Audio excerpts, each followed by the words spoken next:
गांधी जयंती के मौके पर स्वच्छता ही सेवा है प्रोग्राम के तहत वादी में मुख्तलिफ जगहों पे चलाया गया सफाई अभियान। एलजी ने भी जीडी डल से प्रोग्राम की शुरुआत।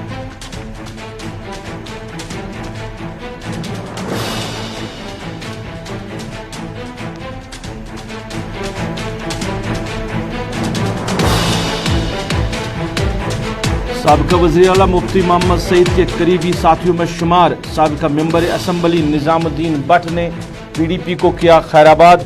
पीपल्स कॉन्फ्रेंस में शमूलियत की इख्तियार।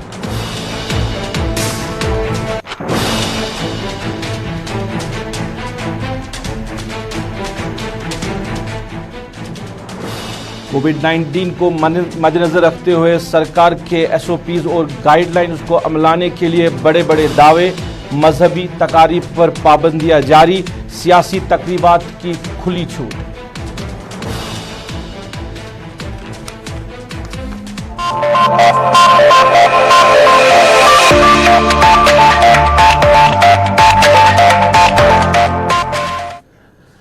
आदाब नाज़रीन, आप गुलिस्तान के श्रीनगर स्टेडियो से बराह रास्त स्पेशल रिपोर्ट देख रहे हैं और मैं हूं आपका मेज़बान रऊफ फारूक। की स्पेशल रिपोर्ट में सबसे पहले बात करेंगे आज गांधी जयंती के मौके पर मुल्क के साथ साथ वादी में मुख्तलिफ जगहों पे स्वच्छता ही सेवा प्रोग्राम के तहत मुख्तलिफ प्रोग्रामों का इनेकाद किया गया है। सफाई अभियान शुरू किया गया है। 15 रोज तक चलने वाले इस प्रोग्राम की शुरुआत लेफ्टिनेंट गवर्नर मनोज सिन्हा ने श्रीनगर के डल झील इलाके से शुरू की, जहां पे डल की सफाई की गई है। इस मौके पर ज़िला से वाबस्ता अफसरान भी मौजूद रहे। इधर ज़िला मकामात की बात करें तो सफाई अभियान के हवाले से आज इस प्रोग्राम की शुरुआत की गई है।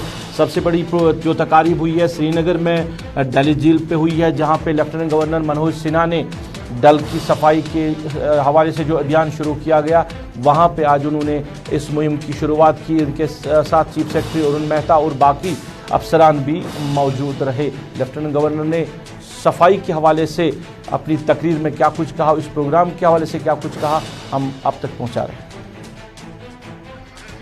सबसे पहले मैं स्वयं से आप सबको मालूम है कि आज बापू का जन्मदिन है, महात्मा गांधी जी का, स्वर्गीय लाल बहादुर शास्त्री जी का।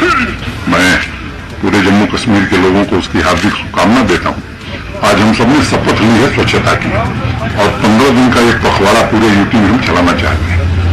मुझे लगता है कि स्वच्छता का लक्ष्य हम तभी हासिल कर पाएंगे जब यहाँ के नागरिक उसमें सहयोग करेंगे और भागीदार बनेंगे। तो हमारा अनुरोध है, सबसे निवेदन है विनम्रतापूर्वक कि ये डल लेक सबकी है। अगर ये स्वच्छ रहेगी तो हम सबको लाभ मिलेगा और इसीलिए आज हमने शुरुआत की है। मैं कोशिश करूंगा कि मैं भी हर अल्टरनेट दे आऊं और ये 15 दिन लगातार अभियान चलने वाला है। 15 दिन तो पखवाड़े में चलेगा, लेकिन मैं श्रीनगर के नागरिकों से निवेदन करूंगा, सभी भाई बहनों से, कि वो भी इसमें बढ़ चढ़ करके हिस्सा लें।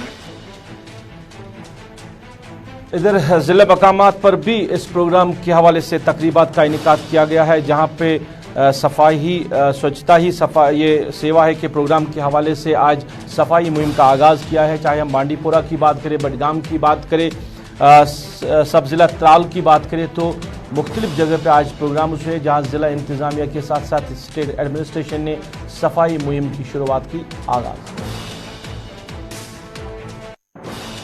हमारे चीफ जस्टिस साहब है इज्जत माफ मित्तल साहब और हमारे कायद रवा हैं जस्टिस मार्गरेट साहब, वो खुद इस प्रोग्राम की निगरानी कर रहे हैं। ये 42 दिनों पे ये तवील तरीन प्रोग्राम हमारा है और इसमें बिल्कुल फोकस है सफाई के और इसके अलावा जो पसमानदा और पिछड़े हुए लोग हैं उनको कहाँ कानूनी मावनत कहाँ ज़रूरत है, उनके कानूनी जो मसाइल हैं पीछे के हैं वो दूर करने के लिए हम भरपूर कोशिश करेंगे। उसके साथ साथ इंशाल्लाह हमें उम्मीद है कि लोग भी इससे फ़ायदा उठाएंगे और वो उनको ये जहन नशीन होगी कि सफाई या पॉलिथीन। इधर कांग्रेस ने भी आज गांधी जी के 192वें जन्मदिन पर एक प्रोग्राम का इनेकाद पार्टी के हेड ऑफिस वाक़ा लाल चौक में किया, जहां पे गांधी जी को खराज अकीदत पेश किया। इस मौके पे पार्टी के रियासती सदर गुलाम अहमद मीर के अलावा बाकी जो सीनियर लीडरान हैं उन्होंने इस प्रोग्राम में शमूलियत की, जहां पे उन्होंने गांधी जी के हवाले से, उनकी ज़िंदगी के हवाले से, उनके सियासत के हवाले से लोगों तक बात पहुंचाई है और मुख्तलिफ जो मुकर्रिर हैं उन्होंने इस हवाले से तकरीर भी वहाँ पर की है। मीडिया के सवालात का जवाब देते हुए गुलाम अहमद मीर ने क्या कहा, हम आप तक पहुँचाएं।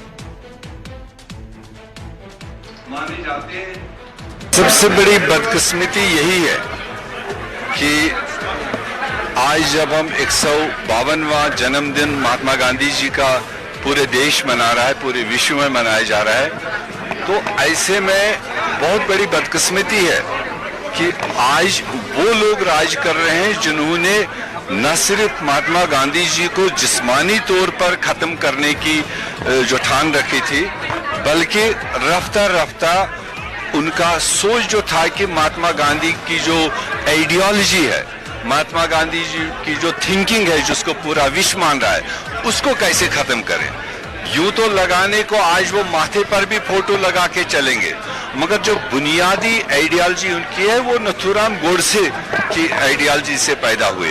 तो ऐसे में कांग्रेस के एक एक कारकुन की आज उसी तरह की जिम्मेदारी बनती है जैसे हमारे पूर्वजों ने, जैसे हमारे बुजुर्गों ने अंग्रेजों को यहाँ से भगाने के लिए लंबी लड़ाई लड़ी, कुर्बानियां दी।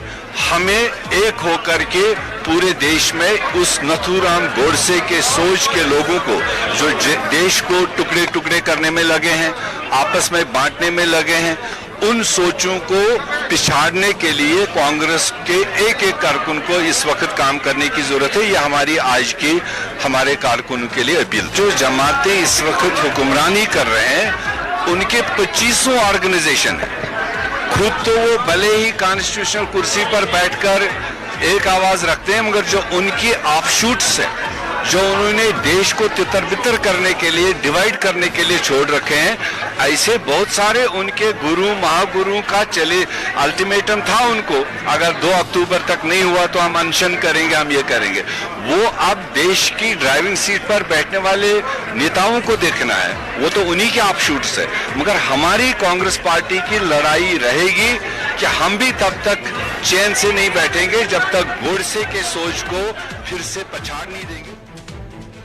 चलिए, गुलाम अहमद मीर ने मीडिया के सवालों का जवाब देते हुए कहा कि कांग्रेस पार्टी ज़मीनी सतह की पार्टी है और लड़ाई लड़ती रहेगी जब तक न जम्मू कश्मीर में जिस तरह की अभी सरकार चल रही है, जो लीडरशिप चल रही है, इसको यहाँ से बाहर करेंगे और यहाँ पे हुकूमत कायम करने के लिए, अमन कायम करने के लिए उनकी कोशिश रहेगी। और कांग्रेस जो है एक बड़ी पार्टी है, इसको दिनों में ख़त्म नहीं किया जा सकता है।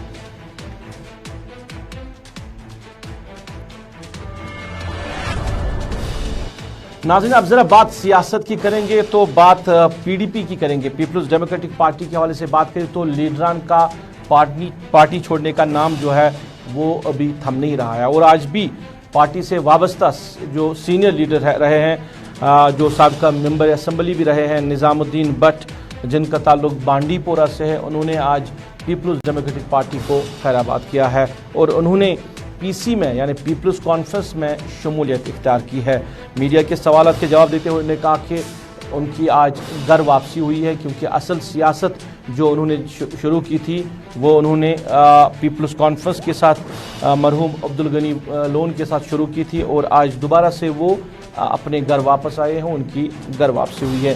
पार्टी लीडरान, जिनमें पार्टी के चेयरमैन सजाद गनी लोन व बाकी जो सीनियर लीडरान हैं पीपल्स कॉन्फ्रेंस के, उन्होंने निज़ामुद्दीन भट्ट का खैर मकदम किया है। इस मौके पे मीडिया के सवालात का भी उन्होंने जवाब दिया। क्या कहना है इन लीडरान का या निज़ामुद्दीन भट्ट का पीडीपी छोड़ने के हवाले से, हम आप तक पहुँचा रहे हैं। ईमानदारी से कह रहा हूँ, तो ध्यान तो सरकार से अगर गुर्ज तलाम थे ना, उसकी वो पानी निजी करवा कश्मीरी। ये मेरे दिल की तमन्ना थी कि जिस घर को मैंने बनाया है, तिनके जमा किया है। You will not believe, one of my friends told me, कशिर पर तुमने बोले खुदा ही कर मशवर पूछ लो जो क्यों कर परेशान, तो फिर खुदा ही का बने मिल क्या, तो फिर घास तिल छिड़ा ये घर बनाऊंगा पर खुदा। आप जो कह रहे हैं, मैंने अपनी तकरीर में कहा, this is the party which is several sacrifices in its name, जो लोगों की नजर में नहीं है। जब कुर्बानियां देनी होती, जब फैसला लिया जाता है तो हमारे हम उस्मान आता है। सर आपसे ये जानना चाहेंगे सर, जब भी आपके सहयोगी पीडीपी के जो लोग थे उन्होंने जब पार्टी छोड़ी या आपकी तरह जब वो घर वापस आ गए तो उन्होंने कहा कि हमें ह्यूमिलिएशन फेस करनी पड़ी है, हमारी डिस्क्रेडिबिलिटी हो रही थी, हमें क्रेडेंशियल्स नहीं मिल रहे थे, पार्टी में हमारी बात नहीं सुनी जा रही थी। क्या यही वजह है आपकी? मैंने कुछ ऐसा कहा क्या? घर वापस आ गए? मैंने कुछ ऐसा कहा? वही हम जानना चाह रहे हैं आपसे। नहीं, I have no complaints where I was. They give me enough respect, whatever I deserved I got it there, I will continue to respect them. भैया आप घर आए हैं और मैं आपको बता दूं कि शायद ही वो कोई हफ्ता रहा होगा इस सारे दौरान कि हम चाचा भतीजा कभी फोन पर बात न की हो या कोई चीज। हमारे जो सोशल ताल्लुकात ऑल थ्रू दिस टाइम वो बरकरार रहे। हमारे कोई निजी मामलात होते, कुछ होते तो मशवरा निजाम साहब से करते। तो ये अपने घर ही आ रहे हैं और बिलखुसूस सबसे ज्यादा मेरे से ज्यादा खुश जो हमारे पुराने वेटरन वर्कर्स हैं अपने नॉर्थ कश्मीर में, उनके लिए मान ली ईद आ गई है कि उनके निजाम साहब वापस आएंगे और वो इंतजार कर रहे हैं कि कब ये वहां आए। इंशाल्लाह एक बहुत बड़ा वेलकम इनको दें और पुरानी तरीके से वो इनके साथ रात भर बैठकर अपना दरबार लें। तो मैं फिर एकदम बार वेलकम करता हूं निजाम साहब और इंशाल्लाह इससे पीपुल्स कॉन्फ्रेंस जो है, जो इनकी इंटेलेक्चुअल कैपेबिलिटीज है, आप मैस अपील जो इनकी मैस अपील जो है वो छोड़ दें, वो तो एक तरफ है, वो तो किसी को भी, लेकिन what he brings apart from mass appeal is his intellectual capabilities, his analytical capabilities और connection with the masses. So he will inshallah play a great role in contributing in scripting our version of future for the people of J&K inshallah. चलिए, निजामुद्दीन भट्ट का इस्तकबाल किया गया peoples conference में, सवालात के जवाब दिए जो मीडिया नुमाइंदों ने पूछे। सजादों ने कहा कि फारूक अब्दुल्ला को अब सियासत छोड़नी चाहिए और उन्हें पीपल्स कॉन्फ्रेंस का साथ देना चाहिए मुस्लिम वोटरान को महफूज रखने के लिए। और क्या मामला वहाँ पे हुए हैं ज्वाइनिंग के दौरान, कहीं और भी चीज़ें हम आपको दिखाएंगे इन जो ज्वाइनिंग आज हुई है, क्योंकि वायलेशंस भी हुई है कोविड-19 के, उस पर हम बाद में आएंगे। पहले हम सीधे अपने साथी सैयद तजम्मुल के पास उनसे रब्ता कायम करेंगे और उनसे ही इस हवाले से बात करना चाहेंगे। तजम्मुल, खैर मकदम है आपका। मैं ये जानना चाहूँगा कि पीडीपी से लीडरान जो है वो निकल रहे हैं और नाम नहीं थम रहा। आज एक बड़ा चेहरा, बड़ा लीडर मुफ्ती मोहम्मद सईद का दीरीना साथी जो है वो पार्टी छोड़कर चला गया है, मगर आज तक बात करें तो ऐसी कोई ग्रीवेंस जो निजामुद्दीन भट्ट के हवाले से सामने नहीं आ रही थी, क्योंकि पिछले दिनों हमने उनसे पूछा था कि खबरें आ रही है कि आप पीडीपी छोड़ रहे हैं। उन्होंने कहा कि उनका जीना भी पीपल्स डेमोक्रेटिक पार्टी के साथ भी है और मरना भी इसी पार्टी के साथ रहेगा, वो किसी और पार्टी के साथ सियासत नहीं करेगी।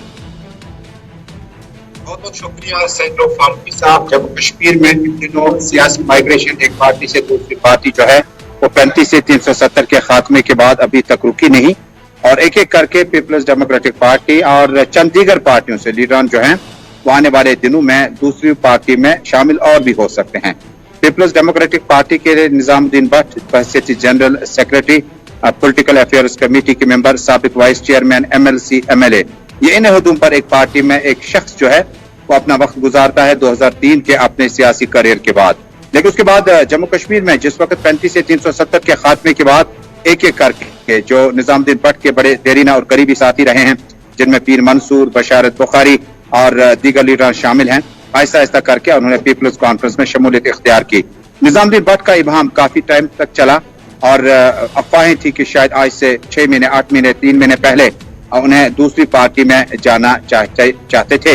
लेकिन आपने ही उनसे पूछा था, जब हमने खबर ब्रेक की थी कि निजामुद्दीन भट्ट पीपल्स कॉन्फ्रेंस में जाएंगे, तो उन्होंने कहा था जीना मरना पीपल्स डेमोक्रेटिक पार्टी के साथ ही है और वो आखिरी सिपाही के तौर पर महबूबा मुफ्ती के शाना बशाना चलेंगे।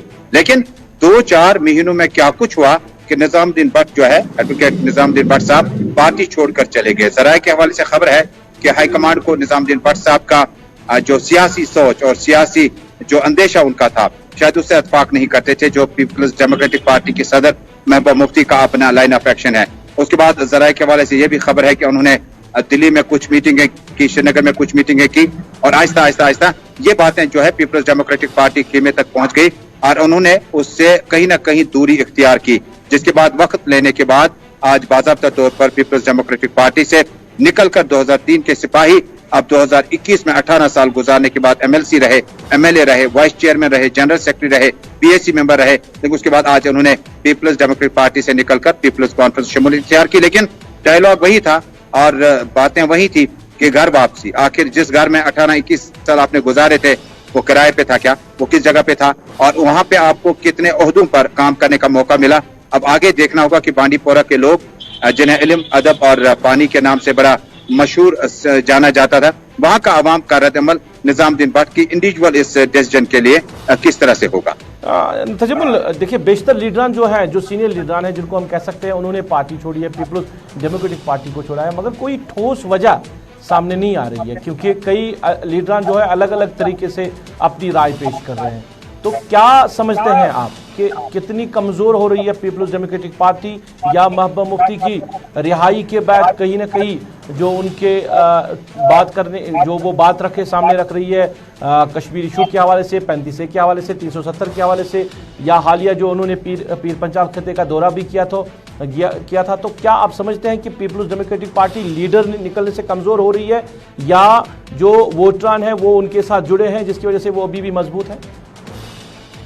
रूफ साहब, महबूबा मुफ्ती बारहा कहती आई कि वर्कर कारकुन उनके साथ हैं, लेकिन जिस शख्स को आपने एमएलए बनाया, वाइस चेयरमैन बनाया, उसके बाद एमएलसी बनाया, जब आप सहाफत में थे निजाम साहब तो उन्हें लाकर मेंबर लेजिस्लेटिव काउंसिल बनाया और उसके बाद एक दायरा बनता है, एक रिश्ता बनता है, लोग जुड़ना शुरू हो जाते हैं। ये वजह थे कि कुछ लोग जो थे वो निजाम साहब को साथ लेकर चल रहे थे। ये वो 18-19 सालों का तजुर्बा है जो इन्हें, क्योंकि पीटीपी से बाहर उन्हें कभी जीतने का मौका बांडीपोरा वालों ने नहीं दिया। अमूमन वहां नेशनल कॉन्फ्रेंस के बाद जनाब उस्मान मजीद साहब और बाकी लीडरान ही आगे रहे। मुझे लगता है कि जब लीडर से पूछते हैं कि पीटीपी में क्या खामी है, आप क्यों जा रहे हैं पीटीपी में, उसके बरक्स वो सवाल का जवाब नहीं देते। न महबूबा मुफ्ती की कायदाना सलाहियतों की बात करते हैं, न उनके इस वक्त के सेंटिमेंट की बात करते हैं, जो वो 370-35A के बाद अपनी एक लाइन लेके बैठी है, उस पर कोई एतराज नहीं। कहते नहीं, जब बशार साहब से मैंने पूछा था आपने पीटीपी छोड़ दी, मिनिस्टर वजीर माल रहे आप, तो उन्होंने कहा कि वो भी मेन स्ट्रीम पार्टी है, तब नेशनल कॉन्फ्रेंस में गए थे, ये भी मेन स्ट्रीम पार्टी है। उन्हें पार्टी के खिलाफ बोलने के लिए कोई बड़ा अभी तक बयान हमने किसी लीडर में नहीं देखा। वह इसका मतलब ये हुआ कुछ मजबूरियां हैं, कुछ जाती मामलात हैं, कुछ सियासी रंजिशें हैं, कुछ खलिश हैं, कुछ दूरियां हैं, जिनको लेकर लीडर जो है एक पार्टी से दूसरी पार्टी जा रहा है। लेकिन पीपल्स कॉन्फ्रेंस का वजूद क्या बांडीपोरा में है, क्या गुरेज में है, क्या सोनावारी में है, या अभी भी पीपल्स डेमोक्रेटिक पार्टी ने, क्योंकि आपको याद होगा रूप साहब, जब पीटीपी मर्ज वजूद आई तो मिनिस्ट्री बांडीपोरा को दी नईम अख्तर के रूप में, यासिर ऋषि को एमएलसी 2 बार बनाया, निजामुद्दीन भट्ट जो है वो जीत नहीं सके इलेक्शन उस वे में, लेकिन उसके बाद उन्हें वाइस चेयरमैन बनाया। यानी पार्टी ने देना चाहा था कुछ, लेकिन शायद लीडरान की दूर अंदेशी या लीडरान की सोच जो है वो कदर मुख्तलिफ है। नहीं, क्या यही मामला तो नहीं है कि नईम अख्तर को उस वक्त मिनिस्टर बनाया गया था और उस वक्त से ही लेकर अभी तक की बात करें तो निजामुद्दीन भट्ट के अंदर नाराजगी थी पीपल्स डेमोक्रेटिक पार्टी की लीडरशिप के हवाले से?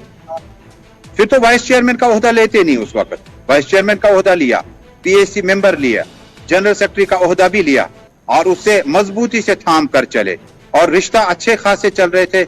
नईम साहब का जहां तक आपने तज़किरा किया, वो मिनिस्टर रहे, लेकिन निजाम साहब हो सकता है स्पीकर होते, उस वक्त डिप्टी स्पीकर होते, मिनिस्टर होते, लेकिन वो इलेक्शन जीत नहीं पाए और इलेक्शन न जीतने के बाद तजमुल इंतखाबात की बातें हो रही है कि शायद जम्मू कश्मीर में भी अब असेंबली इंतखाबात हो सकते हैं और इस बीच में जहां पीपल्स डेमोक्रेटिक पार्टी की बात करें लीडरान का निकलना, तो आप कितना समझते हैं कि पार्टी अभी मजबूत है और इलेक्शन में, आने वाले इलेक्शन में क्या उनको नुकसान उठाना पड़ेगा इन लीडरान की वजह से जिन्होंने पार्टी छोड़ी है?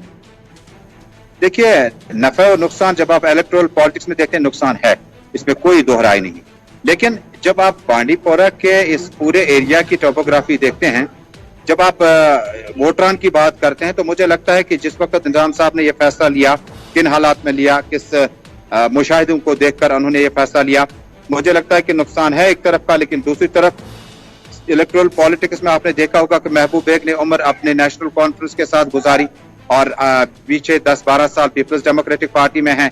इसी तरह से बहुत सारे लीडरान हैं जिन्हें कंस्टिट्यूएंसी को देखकर अपना वो ओपिनियन देखते हैं, लोगों का बाद में देखते हैं, पार्टी का बाद में देखते हैं। किस तरह से मुझे लगता है कि नुकसान तो है, लेकिन बहरा महबूबा मुफ्ती ने कहा कि अब की बार यंग टीम होगी। अच्छा, ये भी खबरें आ रही है कि कुछ और लीडरान जो है, सीनियर लीडरान जो है वो पार्टी छोड़कर जा सकते हैं, कई और का नाम भी सामने आ रहा है। देखिए बहुत सारे नाम हैं अभी शुमाली कश्मीर में। अगर आप माने तो पार्लियामेंट सेगमेंट की जब तक बात करते हैं, अभी बहुत सारे लीडरान हल्का लोलाब से और कुपवाड़ा कॉन्स्टिट्यूंसी से कुछ लोग हैं। उसके बाद चाडूरा हल्का इंतखाब से एक शख्स जो है वो अभी भी JKPM से रुखसत हुआ, उन्होंने इस्तीफा दे दिया बुनियादी रुकनियत से, सदर की हैसियत से। हो सकता है कि वो भी पीपल्स कॉन्फ्रेंस के राब्ते में हैं। और भी कुछ लीडरान है शहर से, जिस वक्त कुछ लीडरान आए हैं। और जो खुर्शीद आलम के, देखिए ये वो टीम है जो PDP में पनप गई, जिन्हें मौका मिला, जिन्हें MLC बना, मिनिस्टर बनाए गए, जिन्हें काफी कुछ दिया गया। मुझे लगता है उनका जो नेटवर्क है अब वो उनके साथ राब्ते में, और आइंदा कुछ दिनों में हो सकता है कि और जानिब हमें पीपल्स कॉन्फ्रेंस में देखनी। चलिए तजम्मुल, बात करने के लिए बहुत बहुत शुक्रिया। सैयद तजम्मुल बात कर रहे थे और हम तक तफसीलात पहुंचा रहे थे। PDP के साबिका सीनियर लीडर निजामुद्दीन भट्ट ने पार्टी छोड़ने का फैसला लिया। आज उन्होंने पीपल्स कॉन्फ्रेंस में शमूलियत इख्तियार की।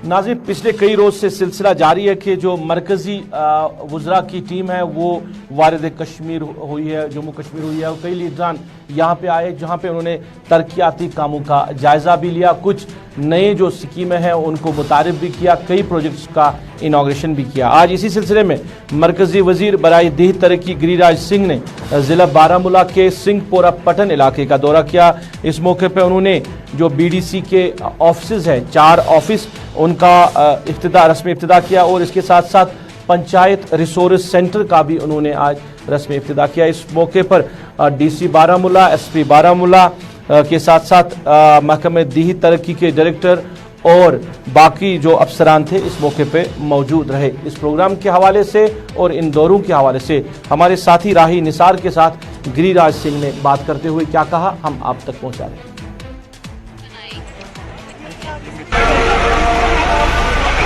कि आज पंचायती राज की ताकत फाइनेंस वित्त आयोग में अभी इनको मिला नहीं है जब से यूटी हो गया, और मैं पूरा विश्वास रखता हूं गृह मंत्री जी के साथ मिलकर के उनके पैसे सुरक्षित रहेंगे। अगर हमारे आने के बाद 13वीं वित्त आयोग को देखेंगे तो केवल 176 रुपया प्रति व्यक्ति था, जो अभी 15वीं में हमने 674 रुपया दिया, यानी उनको। और इन्हीं के अंदर मनरेगा, जिसका 2 गुना 3 गुना आवास बंद है, वो भी शुरू होगा। तो कई ऐसे इशूज हैं। सबसे बड़ा इशू है सेल्फ हेल्प ग्रुप। मेरा लक्ष्य है कि जम्मू कश्मीर में 13-14 के पहले मात्र 21,000, आज 4.5 लाख बहनें। पहले 2 करोड़ इनको बैंक लिंक था, आज 700 करोड़ बैंक लिंक है। तो इनकी ताकत बढ़ाना और ताकत बढ़ा करके कश्मीर के आर्थिक स्थिति में, GDP में बहनों को हिस्सेदारी देना। और मैं आपको भरोसा दिलाता हूं आने वाले दिन में देश में 8 करोड़ बहनें हैं, जो 10 करोड़ 24 तक ले जाऊंगा। यहाँ भी 6 लाख 7 लाख पर ले जाऊंगा 24 तक। और ये मिनिमम 1 लाख मिशन है कि इनका साल में इनकी नेट इनकम इतना हो जाए। सर, जो प्राइम मिनिस्टर आवास योजना के तहत जो स्कीमें आती थी, कहीं वो यहाँ पे धीमी पड़ गई है। हम 2015 के बाद की बात करें तो वो धीमी पड़ी है। बहुत सारे ऐसे भी घर हैं। नहीं, बिल्कुल उसके रास्ते भी निकाल रहा हूँ। LG के साथ मेरी मीटिंग आज जम्मू में होगी, और मैं पूरा आपको भरोसा दिलाता हूँ कि चाहे सड़क का मामला हो, पहले जब देश ने 1000 की आबादी ली और 500 हिल्ली का, तो मैंने कश्मीर को लिया। अभी अटल बिहारी वाजपेयी ने जो नाज़रीन, अब जरा कोविड-19 के हवाले से बात करें, क्योंकि कानून बनाने वाले अगर वायलेशन करे तो फिर जवाब किसको आप मांगेंगे और जवाब देगा कौन? क्योंकि कोविड-19 के हवाले से बात करें तो श्रीनगर के बेशतर इलाके अभी जो है कंटेनमेंट जोन करार दिए गए हैं, क्योंकि मस्बत मामलात की तादाद अगर बात करें तो श्रीनगर में काफ़ी ज़्यादा बढ़ रही है। सरकार ने इसी वजह से शहरी खास के कई इलाकों को कंटेनमेंट जोन करार दिया गया है, जहाँ पे लोगों के चलने फिरने में पाबंदी आयद कर दी गई है, पूरे इलाकों को सील कर दिया गया है। और ये एक दूसरी बात की जो मजहबी तकारीब है, कल के दिन के हवाले से बात करें, दरगाह हज़रत बल में जुमा की नमाज अदा न हुई है, श्रीनगर के तवारीखी जामिया मस्जिद में जुमा की नमाज अदा न हो सकी, और आस्तानी आलिया मखदूम साहब पे जो कल तकारीब होनी थी उस पर भी कहीं ना कहीं सरकार ने पाबंदी लगाई, इस वजह से कि कोविड-19 है और कोविड-19 में आप जो मजहबी तकारीब है ये अदा नहीं कर सकते हैं, आप गैदरिंग नहीं कर सकते हैं, हमें समाजी दूरी का ख्याल रखना ज़रूरी है। इस पे कहीं ना कहीं महबूबा मुफ्ती ने ट्वीट के ज़रिए सरकार को हद की तनकीद बनाया है। उन्होंने कहा कि अब मजहबी जो मामलात हैं उसमें भी अब इंतज़ामिया की मुदाखलत है और यहाँ पे लोगों को अब जो अपना मजहबी फरीज़ा है वो भी अंजाम नहीं देने दिया जाता है। ये तो एक मामला। दूसरा, अब जो लोग सरकारों में रहे हैं या जिनको हम वाइट कॉलर भी कह सकते हैं, ये लोग अगर SOPs और गाइडलाइंस का पालन न करें तो इनके खिलाफ कौन कार्रवाई करता है? क्या इनके खिलाफ सरकारी सतह पे कार्रवाई होती है? और अगर होती है तो वो सरकार भी दिखाए कि कब किसके खिलाफ उन्होंने कार्रवाई की है। आज जहाँ पे पीपल्स कॉन्फ्रेंस का कंबरवारी में जहाँ पे निज़ामुद्दीन भट्ट साहब की आज ज्वाइनिंग थी, जहाँ पे उनको आज पीपल्स कॉन्फ्रेंस में शमूलियत इख्तियार करनी थी, ये विजुअल्स आप देख लीजिए, ये तस्वीरें वहाँ की है, उस जगह की है जहाँ पे आज पीपल्स कॉन्फ्रेंस का इजलास था, जहाँ पे निज़ामुद्दीन भट्ट ने पीपल्स कॉन्फ्रेंस में शमूलियत इख्तियार की। और लोगों की भीड़ आप देख लीजिए, कितने लोगों ने मास्क पहना है, कितने लोगों ने समाजी दूरी का ख्याल रखा है, और आप सब मुशाहिदा कर सकते हैं इन विजुअल्स का, एक भी शख्स नहीं है जिसने मास्क पहना। और कुछ चीज़ जो बांट रहे हैं उसमें कितनी गुत्थम गुत्था हो रही है। ये वो लोग हैं जो यहाँ के कानून नाफिज करते थे, जिनको कानूनदान भी हम कहेंगे, क्योंकि इन्होंने सरकारें चलाई है और आज भी कहीं ना कहीं ये सरकार के हिस्सेदार है। तो आज इनके खिलाफ कौन कार्रवाई करेगा? क्या स्टेट एडमिनिस्ट्रेशन जो श्रीनगर की ज़िला इंतज़ामिया है वो इनके खिलाफ कार्रवाई करेगी? क्या इस इजलास के हवाले से सरकार सीरियस नोटिस लेगी? ये आने वाले दिनों में ज़रूर पता चलेगा।